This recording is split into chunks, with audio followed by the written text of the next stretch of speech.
ang sukli nyo, te? Kanina nagmana? Alis na nga lang ako.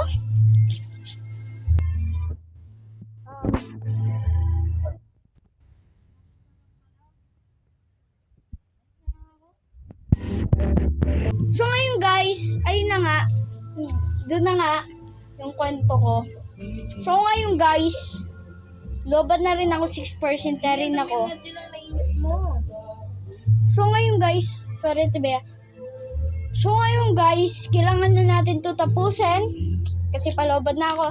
At sana kung nagustuhan niyo tong kwento ko, sana wag niyo sanang kalimutan i-like at subscribe, at wag niyo sanang kalimutan pindutin yung bell para palagi kang updated sa mga ibang video.